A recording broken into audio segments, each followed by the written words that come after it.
जी, अस्सलाम वालेकुम। जब पीपीएससी का पेपर होता है, तो आपको ये इस तरह की बबल शीट दी जाती है। ये बहुत इम्पॉर्टेंट है कि आप इसको पहले देख के जाएँ पेपर से पहले कि इसमें कौन-कौन सी चीज़ें हैं जो आपने फ़िल करनी होती है। सबसे पहले आप देख रहे हैं कि आपका नाम होगा, वहाँ पे आपने कैपिटल में अपना नेम एंटर कर देना है, नेम लिख लेना है। उसके बाद आपका फ़ादर नेम है, आपने फ़ादर नेम लिखना है। उसके बाद पोस्ट अप्लाइड फॉर होगा, तो आपने आगे लिख देना है कि फार्मासिस्ट BS 17। उसके बाद आपका CNIC नंबर का लिखा होगा, आपने अपना CNIC नंबर लिख देना है, जैसे 36502 डैश जो भी आपका CNIC नंबर होगा। उसके बाद आपका एग्ज़ाम सेंटर होगा, तो आपने वो एग्ज़ाम सेंटर वहाँ पे मेंशन कर देना है। इसके बाद जब आप नीचे देखेंगे तो आपको इंस्ट्रक्शंस लिखी होंगी कि ये है, आपने यूज़ करना है ब्लैक मार्कर। तो आप ब्लैक मार्कर ले जाएं या फिर ब्लैक बॉल पॉइंट ले जाएं अपने साथ। उस जितने भी जो सर्कल्स बने हुए हैं इसमें, जैसे ऑप्शन नंबर 1 2 3 4, तो इसमें चार आपके पास ऑप्शंस होंगी, जो ABCD। आपने इसको बड़े केयरफुली इसको फिल करना है। और बाद में मैं आपको ये भी बताऊंगा कि आपने इसको कैसे फिल करना है। मतलब आपने जब 100 मार्क्स का ये पेपर होता है, तो आपने 1 गो के अंदर पहले वो सारे ऑप्शंस फिल करने हैं, सर्कल्स को फिल करना है, जो आपको बड़े अच्छे तरीके से आता है। और उसके बाद बाकी ये मैं आपको बाद में बताऊंगा। तो खैर, ये सर्कल्स को फिल करने की आपकी प्रैक्टिस पहले भी हो चुकी होगी। काफ़ी पेपर्स आपने जो अटेम्प्ट किए होंगे, देखे होंगे, बिल्कुल सेम है इस तरह से। उसके बाद आपने देखना है कि आपके राइट साइड पे ऊपर रोल नंबर लिखा होगा।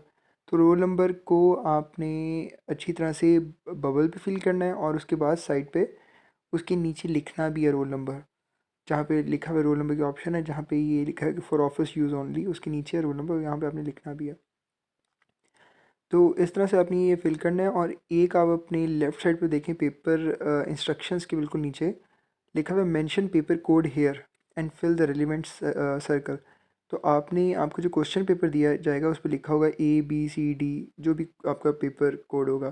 तो आपने पेपर कोड अगर B है तो आपने B लिख देना है, और नीचे उसको B की ऑप्शन को, या जो सर्कल है उसको फिल कर देना है आपने। ये एक स्पेसिमेन है क्वेश्चन पेपर का, जो कि हुआ था BS 17 फार्मासिस्ट का एग्ज़ाम हुआ था, उसका ये पेपर है PPSC का। और इसमें आपने देखा है कि जैसे लिखा हुआ है कि टाइम अलाउ कितना है, 90 मिनट्स। इसका मतलब है कि 1.5 घंटे का आपके पास टाइम है। राइट साइड पे देखें तो मैक्सिमम मार्क्स कितने हैं, 100 मार्क्स हैं।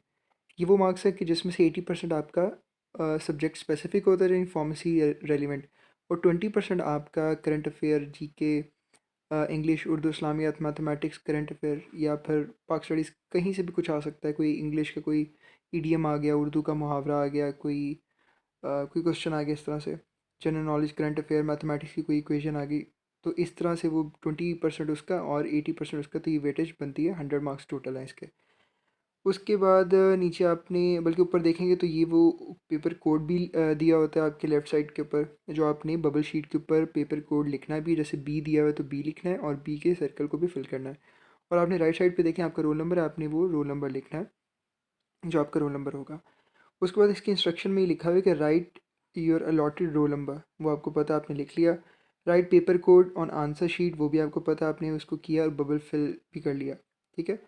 और ये लिखा हुआ है कि if you fail to do so your answer sheet will be cancelled. तो ये बहुत इंपॉर्टेंट है, इसलिए मैं आपको बता रहा हूँ कि कोई भी लूप होल नहीं होना चाहिए पेपर अटेम्प्ट करने में।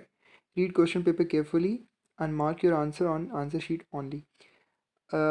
एक जो फोर्थ पॉइंट है, बहुत इंपॉर्टेंट है, वो ये है, each question has 4 options, fill only one box which you think is correct one, each question carries 1 mark.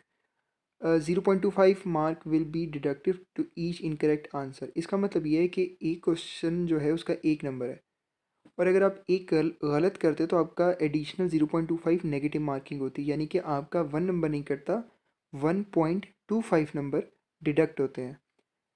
तो ये बहुत एक टेक्निकल चीज़ है, ये आपने देखना है कि नेगेटिव मार्किंग इसमें होती है। उसके बाद आपके लिए जो इम्पोर्टेंट है कि आपने साइन करना है अपनी आंसर शीट को in the box provided at the bottom corner, ये आपने देखना है, आपने साइन करना है। और उसके बाद इसी तरह से आपने उसको रिटर्न कर देना है, जो आपने फिल कर लेना है। उसके बाद आप नीचे देखेंगे क्वेश्चंस वगैरह दिए हुए हैं, जैसे अ, आप देख लेंगे आपकी फॉर्मेसी रेलिवेंट, ये ट्रांसमिटेंस इज़, ठीक है, ये रेलिवेंट है थोड़ा सा, विच of the following is not digested in the GIT, ठीक है, which of the following is not anti oxidant. तो उसके बाद आप देख लें कि the most serious side effect of the anti tubercular drug, ये सारा कुछ देख लें, ये सारा आपका फार्मेसी रिलेटेड है। तो ये भी हो सकता है कि कभी एक सब्जेक्ट के ऊपर ज़्यादा फोकस किया हो, और कभी ये भी हो सकता है कि सारे के सारे सब्जेक्ट्स का मिक्सचर पेपर आया हो। ये भी हो सकता है कि सबसे पहले फार्मेसी के सारे क्वेश्चंस हो, और एंड के ऊपर बाकी जो 20 क्वेश्चंस होते हैं general knowledge, current affair, Urdu, Islamic, mathematics में से, वो हों। या ये भी हो सकता है कि पूरे क्वेश्चंस आपस में मिक्स हों, कुछ फार्मेसी कुछ दूसरे फिर फार्मेसी के, तो ये डिपेंड करता है। अभी ये इसी पेपर का एक और पेज है, ये मैं आपके सामने कुछ क्वेश्चंस पढ़ देता हूँ ताकि आपको थोड़ा अंदाज़ा हो जाएगा कि किस तरह से क्वेश्चन है।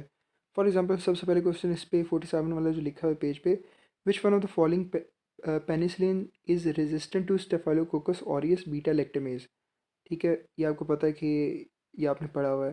Which of the following is more potent analgesic as compare to morphine, ठीक है, which of the following assay could not be perform by gas chromatography.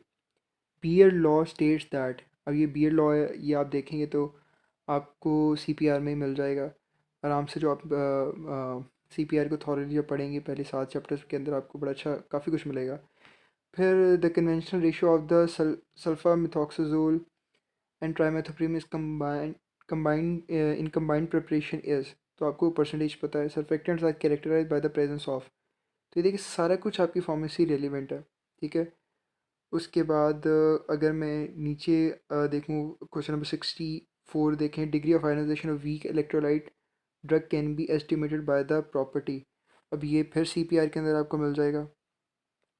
उसके बाद देखें 66 question, a macrolide used as a powerful immunosuppressive agent is. तो ये देखिए सारा कुछ जो है ये आपने वो पढ़ा हुआ है, लेकिन आपके पास दो ऑप्शंस हैं, या तो आप इस चीज़ को रिवाइज कर लें और फिर पेपर में जाएं, या फिर आप बगैर तैयारी के जाएं। अगर बगैर तैयारी के जाएंगे तो आपके पास पास होने के चांसेस बहुत कम हैं, और आप सिर्फ रिग्रेट करेंगे। तो अगर आप तैयारी के साथ जाएंगे और कुछ ना कुछ पढ़ के जाएंगे तो ये होगा कि कुछ तो आपके ठीक होंगे, और उसकी कॉन्फिडेंस की बेस पे जो बाकी क्वेश्चन आप अटेम्प्ट करेंगे, एनालाइज करेंगे, हो सकता है आपने पढ़े हुए से रिलेट करके उनको भी कुछ हद तक ठीक कर दें, और जो 40 मार्क्स की जो पासिंग लिमिट है वो आप पूरी कर लें। तो इंशाल्लाह अगर आप इस तरह से स्पेसिमेन की भी प्रिपरेशन करके जाएंगे तो आपको काफ़ी काम आएगा वो। इंशाल्लाह जो अगली बुक हमारी आ रही है उसमें हमने ये पेपर्स भी डाले हैं, और बाकी पास पेपर भी हैं FPSC, SPSC के या NTS वगैरह के, और डिफरेंट पास पेपर्स हैं, तो आपको काफ़ी मदद देंगे। तो आपने पास पेपर ज़रूर देख के जाना है। इसके अलावा अगर कोई भी आपका क्वेश्चन हो या कोई भी आपकी क्वेरी हो, तो इंशाल्लाह हम कोशिश करेंगे कि हम लाइव भी आएँ, और आप वैसे वीडियो के नीचे भी कमेंट कर सकते हैं। और आप कोशिश करें कि वीडियो को ज़्यादा से ज़्यादा लोगों के साथ शेयर ज़रूर करें, ताकि ज़्यादा से ज़्यादा लोगों का फ़ायदा हो सके। शुक्रिया।